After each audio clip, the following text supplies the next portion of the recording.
امام حسین کے نام ابن زیاد کا خط۔ کتاب کا نام ہے سعادت الدارین، صفحہ نمبر 284۔ لکھنے والے ہیں علامہ محمد حسین نجفی۔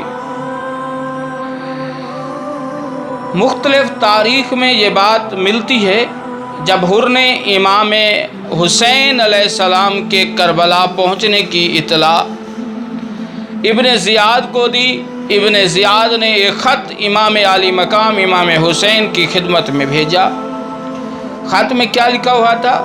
اما بعد، اے حسین، مجھے آپ کے کربلا پہنچنے کی اطلاع مل چکی ہے، اور میرے امیر یزید نے مجھے حکم دیا ہے کہ میں اس وقت تک نہ نرم بستر پر سوؤں گا اور نہ ہی عمدہ خوراک کھاؤں گا جب تک آپ کو قتل نہ کر لوں، مگر یہ کہ آپ میرے اور یزید کے حکم کے سامنے سر تسلیم خم کر دیں۔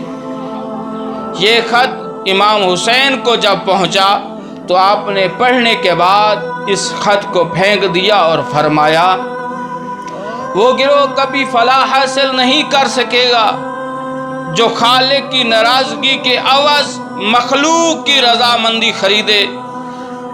جب قاصد نے جواب کا تقاضا کیا تو امام حسین علیہ السلام نے کہا کہ میرے پاس اس خط کا کوئی جواب نہیں ہے، یہ ملعون عذاب خداوندی کا مستحق بن چکا ہے۔ اور امام حسین نے کہا کہ مجھ جیسا حسین کبھی یزید جیسے ملعون کی بیعت نہیں کر سکتا۔